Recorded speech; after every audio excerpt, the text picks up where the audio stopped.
Hello friends, I'm doing a session on Introduction to IMT 2020 or 5G. This is part 2 of that series. It has only two parts, part 1 and part 2. If you want to go through the part 1, you can visit my channel and see there. So let's start.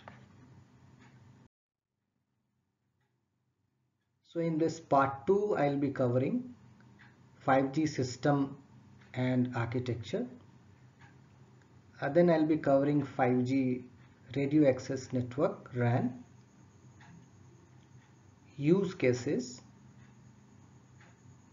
then deployment options of 5G. Then we'll talk about global launches of 5G, availability of 5G devices, and finally status of 5G in India. So if you look at evolution to 5G, and in this diagram we have logos of various mobile technology. So GSM,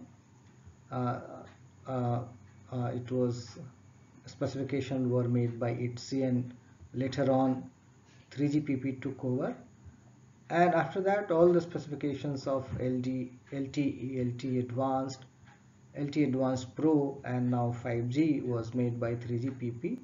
So ITU makes standards which contains requirement for a particular version of technology. So for example, IMT 2000, that is 3G, the requirement was made by ITU and the specifications for the same was made by 3GPP, and 3GPP submits that particular standards or specifications or the candidate technology to ITU for its approval as IMT 2000. So the 3G system developed by 3GPP, or the specification developed by 3GPP, was accepted by ITU as 3G. Similarly, IMT Advanced is the name given for 4G by ITU, and the requirement which they set accordingly 3GPP made specifications, and LTE Advanced was accepted as IMT Advanced, and then you had LTE Advanced Pro with higher capabilities, and finally now specifications are being made by 3GPP for 5G against the requirement made by ITU under IMT 2020. So IMT 2020 is the name given by ITU for 5G services. So let us look at high level 5G system, how it looks like. So if you like to go through the specifications of 5G system, it is given in 3GPP specification TS23.501, which is system architecture for the 5G system, 5GS, and 3GPP TS23.502. This gives procedure for the 5G system, and these both specifications were made by TSG services and system aspects. So 3GPP has got three TSG, technical specification group. One of the group is for services and system aspects, who have written these two specifications. So at high level, how 5G system will look like is that you have UE, that is mobile. On the air interface, it gets connected to NG RAN, new generation RAN, or the new radio. So this is air access network, and this gets connected to 5G core, that's a core network, and then you have a data network, so of any particular description. It could be IMS, it could be internet, it could be any other kind of data network. So this picture is also from 3GPP, and this is 5G architecture. So if you look at different network element and on this diagram. So this is called service-based architectures, wherein this portion is called control plane function group, and this in slightly blue color is user plane functions. So when we say user plane function, means that the traffic from UE, the actual data traffic from UE, will flow to Z node B. G node B is the radio access network of 5G. It is called NG-RAN, New Generation Radio Access Network, and that data traffic flows to UPF on the N3 interface and then to the data network on N6 interface. So since control plane and user plane are separated, so we can have a distributed architecture wherein the traffic can flow near to the customer itself. It will be handed over to data network of a particular description based on the service required, which will be near to the UE itself. Let us talk about different network element of 5G, and when I'll be explaining this in brief, I'll also be explaining uh, uh, how it is different from 4G system, EPC, Evolved Packet Core. So here you have AMF. AMF stands for access and mobility function. It is kind of MME. It is equivalent to MME in 4G network. Now you have SMF, session management function. The session management function in 4G was being done by MME itself. So MME was doing mobility and also session management. Here it has been broken into AMF and SMF. SMF is session management function, and user plane function gets connected to SMF on N4 interface. And if you look at UE, it gets connected to MF on N1 interface. Of course, it will transparently pass on through the G node B itself, and G node B is connected on N2 interface. So the connectivity between different network element onto the control plane is on a kind of it's a API based access. So it's a kind of a bus where API based access is possible between the different network elements. So let us first talk about all the network elements here. So the first network element shown here is NSSF. NSSF is network slice selection function. So as we know now that the 5G system may have different slices of the network component for different usage scenario. For example, enhanced mobile broadband services may be offered, and the system may have a particular set of network element dedicated for enhanced mobile services, so that becomes one slice of the network. The second slice of network containing different network element of control plane and user plane combined together, of course including RAN, may support mission critical type of services which requires very low latency and has to be ultra reliable. So that could be second slice. Similarly, it can have n number of slices for different kind of services. So this particular NSSF is for selection of a particular slice. It helps in that. And the second network element is NEF, which is network exposure functions. So all those connections outside this operator will be done through NEF. This is also will be an API based interface. For example, if it has to get connected to OSS or BSS, so those termination will come here. And the next network element is NRF, which is network repository function. So this is the kind of directory of the addresses of all the network elements. So it does the discovery functions, as it is an API based call, so all the network element can be discovered by contacting NRF, and then API call will be done to the respective network element.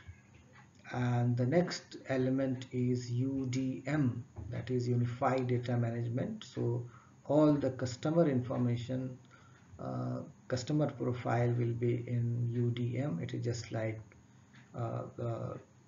HLR in earlier system or HSS in 4G. And then you have AUSF and the PCF. So AUSF is authentication server function. So it is for authentication. So we know that this was also there in 4G. And this is PCF, policy control function. PCF stand for policy control function. So it is equivalent to PCRF in 4G for the purpose of policy control. And these are shown as interface, like NSSF, NNEF are the interface, API interface which connects these network element.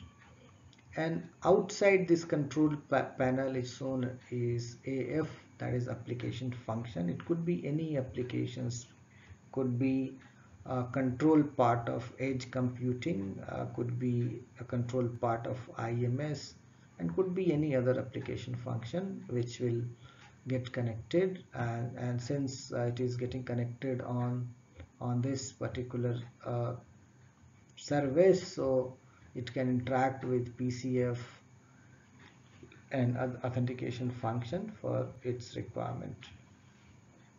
So so what we talked about is that in 5G there is a complete segregation of user plane function and control plane function. If you look at 4G, although there is a bit differentiation in user plane and control plane, but for example, serving gateway and PDN gateway is for user plane function, but they also carry certain control functions. But in 5G architecture, user plane function has been completely separated, and this has allowed flexibility in deploying user plane function in a distributed manner, so that you can handle higher data traffic in an easy way.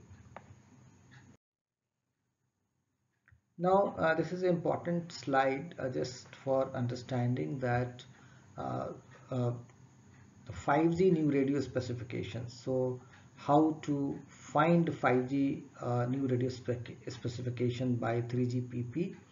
So so if you look at different series of specifications, so as I said that 3GPP has got three TSG, technical specification group.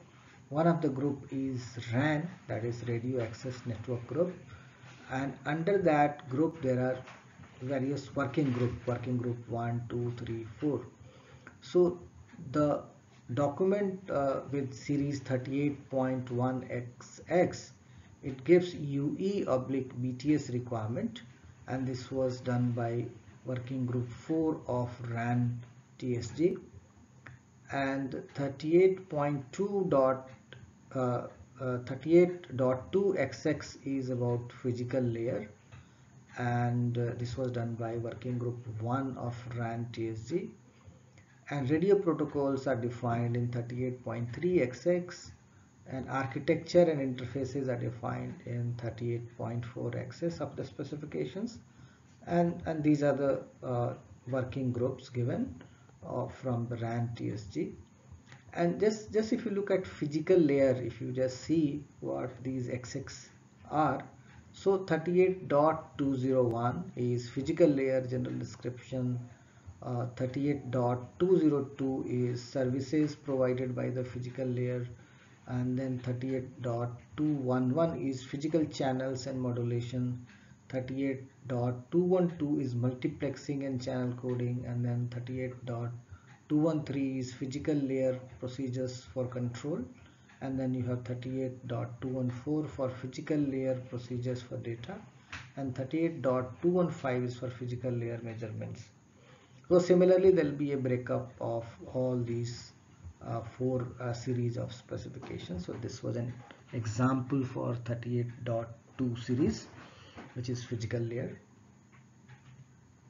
So now you can download typing the name of the specification like TS38.201. If you type in Google, you will reach to 3GPP website where you can download and read these specifications. Just to make you aware of various terminologies which are used while discussing 5G RAN network. So NG-RAN is New Generation Radio Access Network, and in this diagram, if you look at this base station, so it is written as ZNB, Z node B. So the new generation RAN is written as G node B, and if you look at this diagram in blue color, it is NG-ENB. So we all know that E node B is LTE node B in 4G, and if you put NG before that, NG-E node B, so this is basically LTE compliant to release 15. So that means that it can get connected to 5G core, right? 5G core on an NG interface. So it is a kind of an enhanced version of LTE supporting NG interface. And if you look at this, the interface between the two NG, ENB is XN interface, and interface between NG, E node B and G node B is also XN. So the connectivity between the two node B's are on XN. You can just look here, and then connectivity with core is on NG interface in all cases, right? So these are blue colored base stations are nothing but LTE supporting NG interface and gets connected to the 5G core, 5GC, 5G core.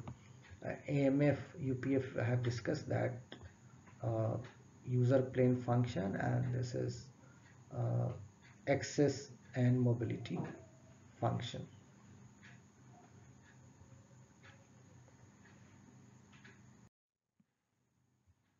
So again, as I described, that GNB is your new radio, and GNB actually provides new radio user and control plane protocol termination towards UE. So UE having chipset supporting new radio can connect to Z node B, because this G node B will provide new radio user and control plane protocols termination towards UE. And NG-ENB, the blue one, will provide user and control plane protocols, that is E-UTRA user and control plane protocols, that is 4G protocols towards the UE. So towards the UE, this gives new radio protocols, and this gives towards the U, it gives E-UTRA, that is LTE protocols, right? So basically the mobile devices, the new mobile devices will support both LTE and new radio, and then it can have a dual connectivity with this, and then you can have a high speed uh, enhanced mobile broadband in this particular scenario. So now if you look at this diagram, it is a bit different uh, in the sense that here also you have E node B, that is LTE, and it is getting connected to 4G core, that is MME oblique serving gateway on S1 interface like this. And you also have Z node B, but it is not G node B but ENG node B. So just remember, ENG node B is having an interface that is LTE interface, right? So it can get connected on X2 interface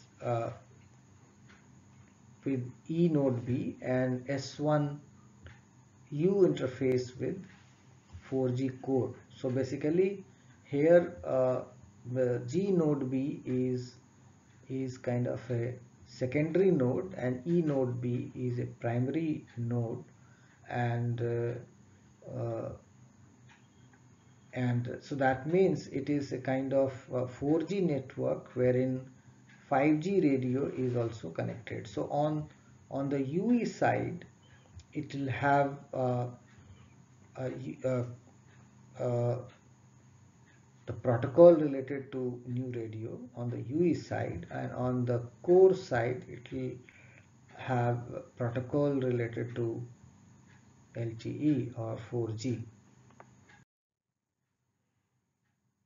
So just to summarize, ENGNB provide NR user and control plane protocol towards the UE and acts as a secondary node and supports EU UTRA interface, right? Now let us talk about various scalable OFDM numerology which is used in 5G radio. So as we had discussed in part 1, that the 5G new radio will support frequency band starting from 400 megahertz to 100 gigahertz, and with different numerologies, that is subcarrier spacing in OFDM waveform which is used. So for example, these are some examples given that how this scalable OFDM numerology will be used. This is a diagram I have taken from a presentation on the website of Qualcomm. So for example, if you have an outdoor macro coverage requirement and you have available frequency band in 700 megahertz, so you may deploy one of the option is that the FDD mode of transmission, frequency division duplexing, and then subcarrier spacing can use, because it's a lower frequency, then you can use 15 kilohertz subcarrier spacing, and the bandwidth you can use 5 megahertz, 10 megahertz or 20 megahertz. Now if you have suppose uh, frequency band in 3 to 5 gigahertz, and then in this particular frequency band you may use say 30 kilohertz subcarrier spacing, and you can have carrier bandwidth of say 100 megahertz, and you may operate on TDD mode in this particular outdoor macro and small cell scenario. Okay, so these are just an example how different numerology will be used in different frequency. So exact will be decided by respective operators depending upon the specific requirement and availability of different frequency and how much bandwidth they have. And then unlicensed 6 gigahertz band, which is indoor wide band. So there you can use say 60 gigahertz subcarrier spacing and carrier bandwidth of say 160 megahertz. Now moving to next is, now we have moved to millimeter wave. So in 28 gigahertz band, we may use 120 kilohertz subcarrier spacing, and we may decide to use TDD, time division duplexing. So these are various scenarios of use of various numerology. When we say numerology, it means that numerology 0 means subcarrier spacing 15 kilohertz. Numerology 1 means subcarrier spacing 30 kilohertz, and then 60, 120, and 240 is numerology 0, 1, 2, and so on.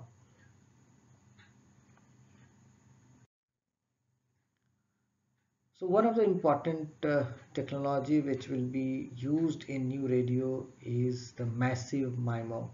The name massive comes as because we'll have large number of antenna elements. If you look at this picture, there will be a 500 to 1000 or even more number of antenna element, and these antenna element will help us in achieving great capacity, serving multiple users and faster data. So what happens is that there is a concept of beam forming. So these beams are pointed towards the actual user, so that if these narrower beam will have more power, or coverage will be more. So let us discuss that in coming slide. So how MIMO beam forming is a concept that a particular 5G macro can form multiple beams. If you look at this picture, that it is forming a beam onto these two cars. As the car moving, beam is also moving. The one of the beam is going towards this person who is on a call, and then it is also going to certain houses where bandwidth requirement is more, although those houses are covered by 4G macro sites. But wherever there was a requirement of high speed enhanced broadband, so this beam is reaching there. And one of the important point is that while forming the beam, it is possible that you form a beam towards up in direction. So normally, normal antenna is facing downwards, right? And then if you have a building above that, it will not be covered. But in case of a massive MIMO, the beam forming towards upper side is also possible. So that means if there is an 5G macro at the ground floor and you have a multi-story building nearby, so you can cover those multi-story higher stories of that building using that particular site. So that's an important thing in MIMO beam forming. And then there is a concept of beam steering. So that means if a car is moving, then the beam will also move along with that, and it will hand over. The next beam will take over, kind of. So beam steering is a technology, you can use it nowadays. And so basically every antenna element is kind of controlled, and because of that you are able to steer the beam. So it will be using advanced signal processing algorithms to make this happen. So this way the efficiency of the radio increases because it reduces interference, because there is no unwanted radio signal. So this is a pictorial view of one 5G system where there are suppose if you look at the 4G macro and 5G macro. So there will be certain dark area where a normal signal may not reach. So you will have 5G small cells on the electricity pole or some any other uh, uh, height material, or maybe on the houses, like this is on top of a house and serving all these houses. So it is forming a beam, and wherever there is a broadband or internet requirement, these beams are getting formed. This kind of sites is for person who are on the street. So these are 5G small sites, maybe operating on millimeter wave, having a huge capacity. So if you look at these poles, these are having 5G antenna. And then of course you will have a 4G macro also for the coverage purpose, and 5G small cell, and then these will be connected to central server, and then you'll also have local server for edge computing kind of environment, so that as I said that the control and user plane are separated. So maybe user plane function will be nearby on the local server, and it will get connected to a specific data network or more than one data network.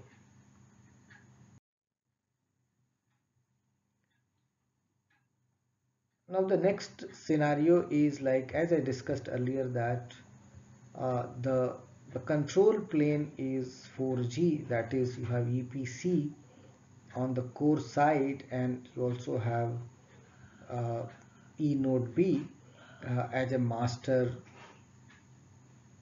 node, and then you have 5G user plane, where is you have 5G antennas, uh, that is NG and B. So the user plane is 5G and control plane is 4G. So this is one of the deployment scenario, and this is shown how 4G macro will have a coverage area and how 5G macro cell or small cell will provide uh, the coverage and capacity requirement. So ENDC is E-Ultra New Radio Dual Connectivity. So both type of base station, 4G and 5G base station, are getting connected to EPC 4G core.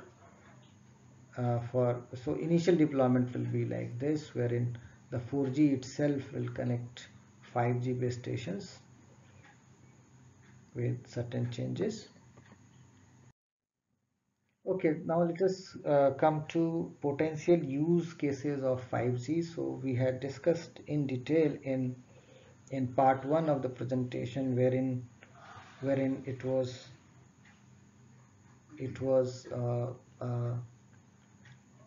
described that there are three kind of broad usage scenario. One is enhanced mobile broadband, second is ultra reliable low latency communication, URLLC, and then we have massive machine type communications. And all these three scenarios have different technical requirement. For example, enhanced mobile broadband will require a very high speed data rate and very good user experience data rate, and then latency, etc. Ultra reliable communication is mainly required that it is low latency and ultra reliable, and also in case it is an autonomous car, so it will be running, so speed requirement will, or mobility requirement will also be there. In case of a massive machine type communication, it has to support very large number of IoT and sensor devices in a given geographical area. So 5G supports 1 million devices per square kilometer to take care of this kind of massive machine type communication. So let's and then if you look at the different frequency band, so normally if you talk about below 1 gigahertz band, which is for coverage purpose, so maybe it will have a longer range. So then all those massive Internet of Things or massive machine type communication services, wherever there is a requirement, you can have say below 1 gigahertz frequency for a longer coverage. And this 1 gigahertz to 6 gigahertz you may have for enhanced mobile broadband and mission critical services like autonomous car. And above 6 gigahertz and millimeter wave will be deployed where extreme bandwidth requirement will exist, and of course it will be a shorter range for extreme mobile broadband, so it will be kind of a hot spot. Let's look into different usage scenarios. So EMBB, enhanced mobile broadband. So we had earlier also discussed about it, that for 3D or ultra high definition video telepresence is one service where EMBB will be used. And then USD video streaming, ultra high definition video streaming is the other requirement which EMBB has to fulfill. And this is a demanding conditions, like if it is in cricket venue or football venue or stadium where everyone will like to take photograph, video and transmit to their near dear one. So there's a high data rate requirement here, and then various kind of virtual reality type of services will be using EMBB. So in all these usage scenario, so there is a requirement of extreme throughput, that is multi-gigabit per second, and then you also require low latency of 1 millisecond end to end, and then you also want that there is a uniform experience and with much more capacity. The second type of requirement was MMTC, massive machine type communications. So various usage scenarios are like smart cities, wearable fitness devices, smart home, remote sensor, etc. So a lot of IoT and sensors in a given geographical area has to work, and it has to be power efficient because all those sensors and all has to be deployed unmanned, and there's no way you can charge it. The battery inside you can charge it, so the battery life has to be years. It is being talked that the battery life will be 10 to 15 years, and those devices has to be very low complexity, uh, very low cost device and low network cost, and the networks will have a long range deep coverage because the sensors would be deep inside building, deep inside things, right?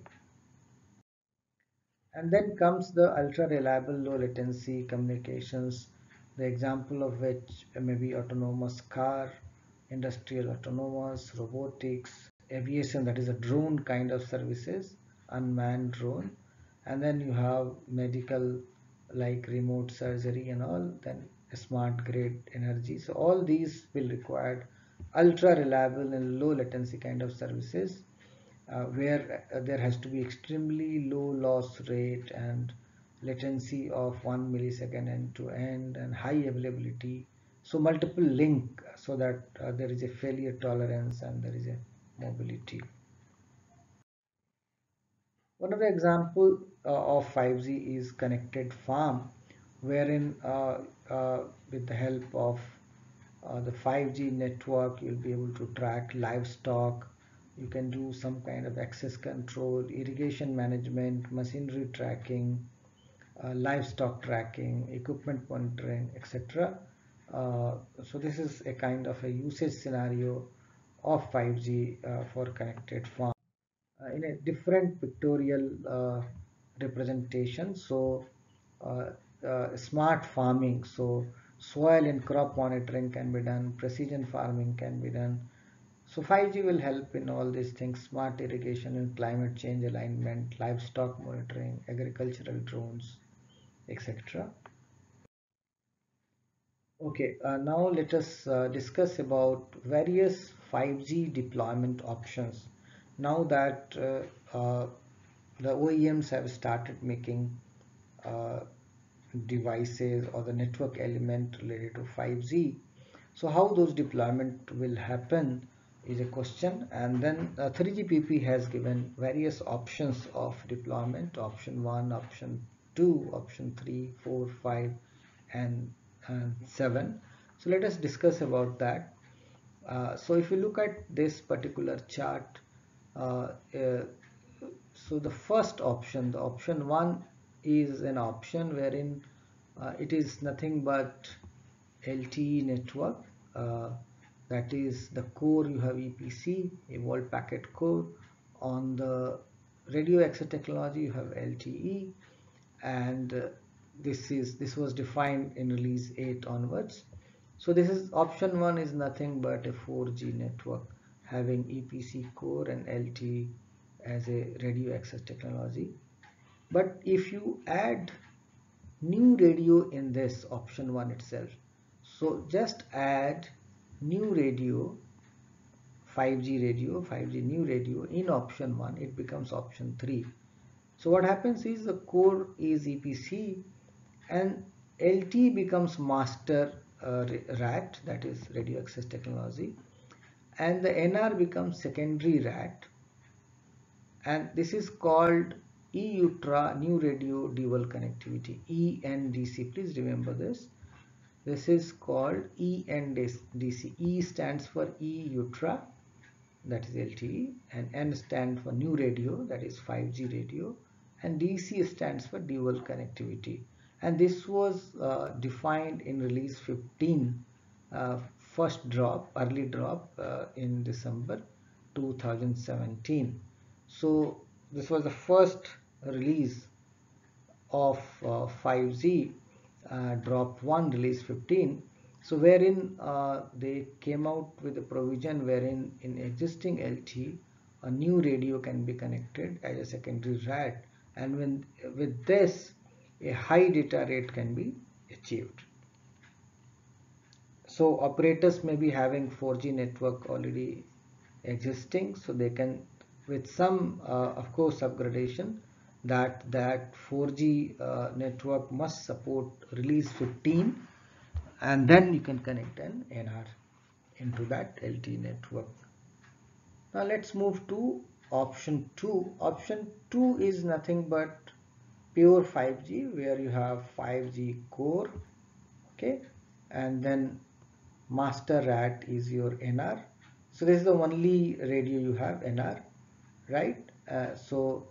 This was actually released in the second drop, which was in June 2018. So release 15, drop 2 released in June 2018.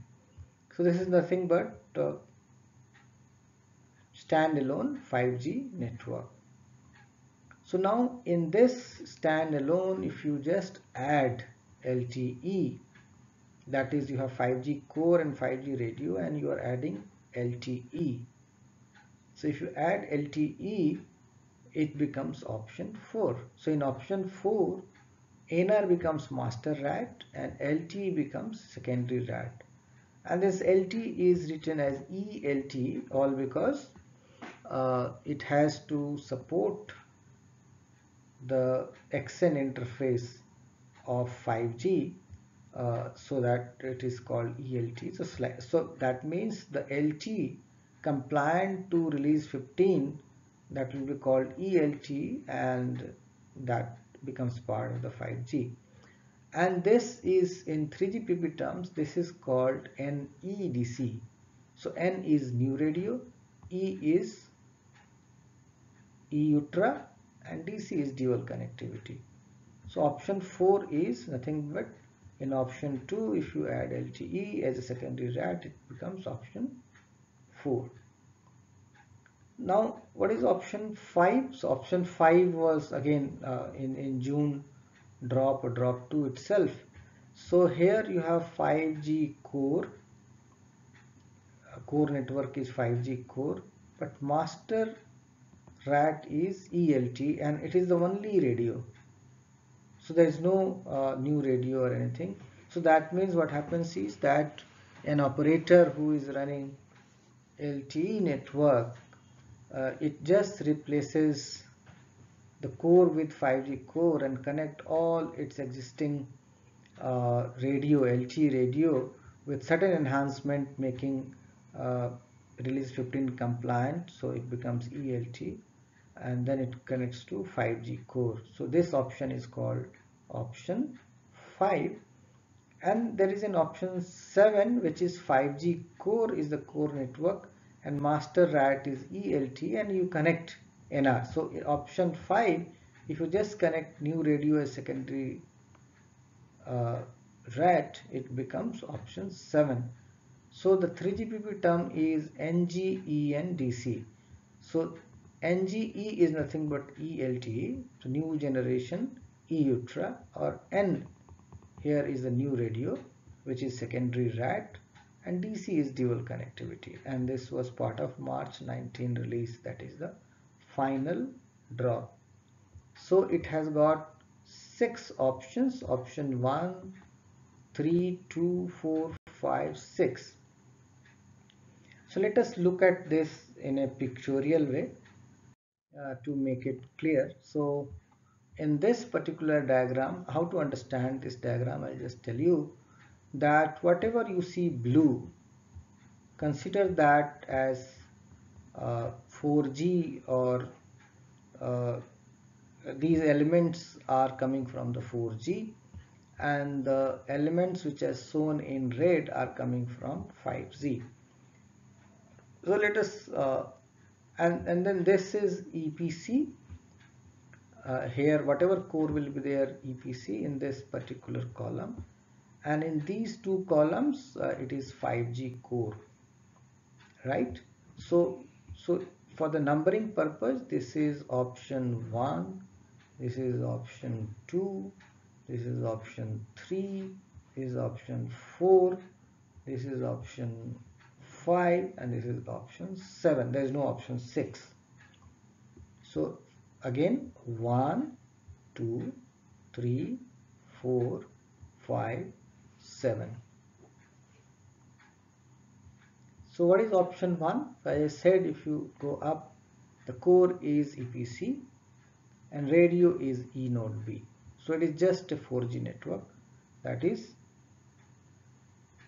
option 1, and it is called standalone because it is in standalone. There is no dual RAT connectivity. If you add Z node B, that is 5G new radio, into it, it becomes option 3. This becomes option 3 if you are connecting Z node B as a secondary RAT. So option 1 becomes option 3 if you add this G node B, and it is called ENDC. I explained E stands for E ultra and new radio dual connectivity. So as I said, option 1, 2, 3, 4, 5, 7. So let's look at option 2. So option 2 is nothing but 5G core and 5G radio, Z node B, 5GC. Now if you just add LTE node here, it becomes option 4. 1, 2, 3, 4. Option 4. And in option 4 you have node B, E node B as a secondary, LTE node as secondary node, and it will be called NGENB. Why NGENB? Because it is supporting release 15 and it is becoming part of 5G network, and this is called NEDC. N is new radio, which is the master RAT. E is ultra, this one, which is a secondary node, and DC is dual connectivity. So we have discussed option 1, option 2, option 3, and option 4. Let's go to option 5. Option 5 is this is a 5G core, but nodes are LTE nodes, and LTE nodes compliant to release 15, which is actually called NGENB. E node B, you have added NG, new generation E node B.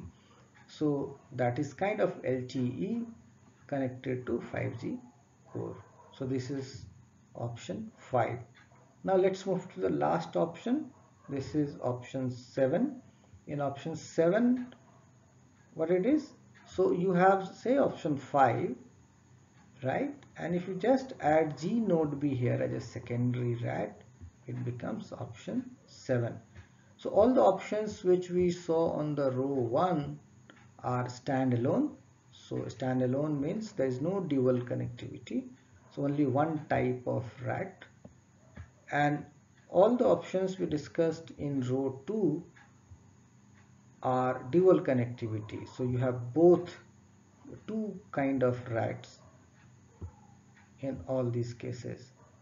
And again, let me repeat, this is option 1, then option 2, option 3, option 4, option 5, and option 7. There is no option 6.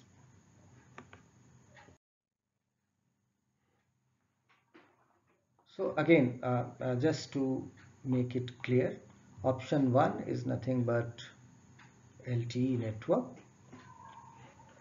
that is 4G LTE.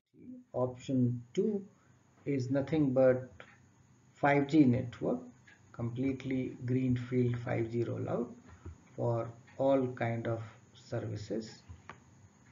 EMBB, MMTC and URLLC. Option 5 is you have 5G core but radio is 4G ELT or NG-ENB. So basically the services towards core, the extra services compared to 4G EPC core which is available in 5G core becomes available to the customers, because radio remains same as E node B. So the only change is that you have replaced with 5G core from EPC to 5G core. So whatever services extra it has compared to EPC, you can offer it to customers. And then this is option 3, the most popular option today, because all the deployment across the globe is happening in respect of option 3, where you have LT network, EPC and E node B, and you are also connecting Z node B as a secondary router. So this is called option 3. So option 3 has got two more options, option 3A and option 3X.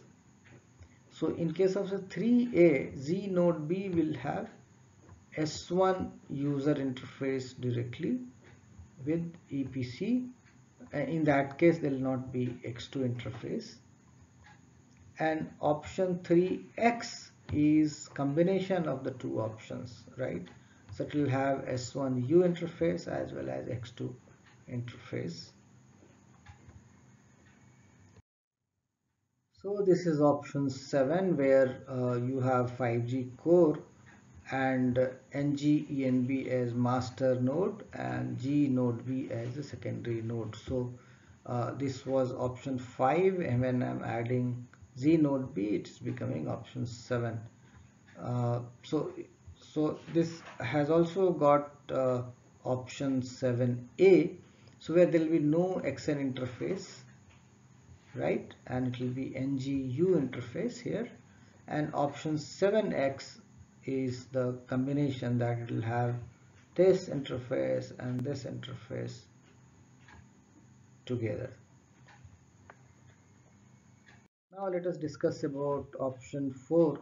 So this was option 2, where you had 5G core and G node B. If you just connect NG-ENB, that is LT node B or E node B, it becomes option 4. Here also you have option 4A, wherein there is an interface between 5GC and NG-ENB, that is NG-U interface, and there is no XN interface here. And yeah, fine. So this is what it has.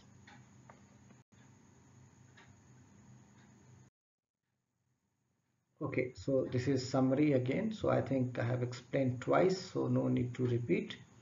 But just to say, option 1, option 2, option 3, option 4, option 5 and option 7. Now let us talk about various global launches. So if you look at 5G global deployment, so 14,961 deployment has happened so far by 134 operators. So if you see this blue in color, it is single launch, light blue, and dark blue it is multiple launch, and these yellow colors are fully launched. So there are many countries where the 5G has been launched, like USA, even the Saudi area, or many places it is actually launched. Let us look at 5G devices. So even in India, a lot of 5G devices has been made available by different manufacturers. So these are some of the names, like Lenovo Z6 Pro 5G, LG V50, ThinQ 5G, Motorola Moto Plus 5G, Moto Mod. This is Mini 5G, OnePlus 7 Pro 5G, Oppo Reno 5G. So many devices has come up. So these are some list of 5G devices which is now available in the market. So almost all OEMs, be it Samsung, be it LG, Motorola, Huawei, ZTE, Xiaomi, Nubia, everyone has, OnePlus has launched 5G device. Now let us talk about the status of 5G in India. So in September 2017, a 5G high-level forum was set up by government, and the reference given to this 5G high-level forum was to articulate the vision for 5G in India and to recommend policy initiatives and action plan to realize this particular vision.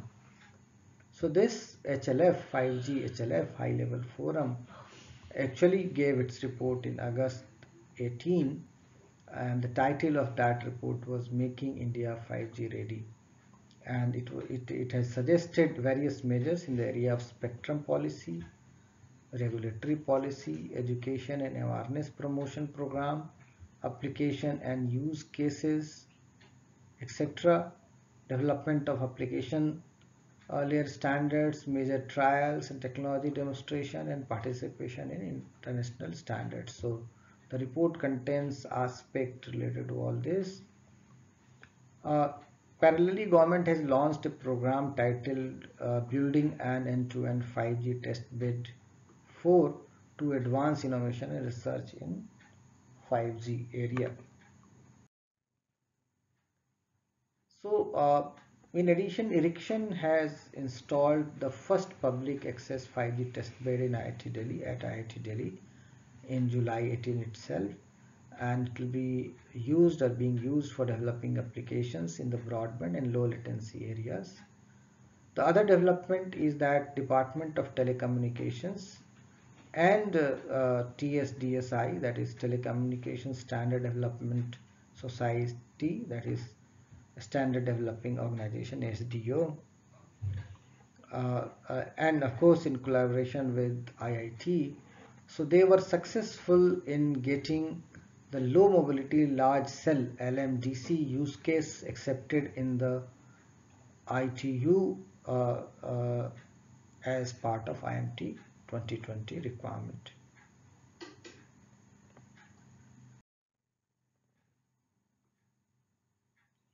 So the another news or another aspect of 5G in India is that Bharti Airtel and Huawei together have conducted India's first 5G network trial in Airtel Network Experience Center, Manesar, Gurgaon, and they were able to achieve a throughput of 3 Gbps. And there are news items floating in the market that Jio is already ready with its homegrown 5G network, and they are just waiting for 5G spectrum, and they'll be able to start within 6 months of spectrum allocation. There was a news on 23rd July that Wipro has announced to launch a 5G edge services solution suite built on IBM technology. So these are certain news related to 5G in India.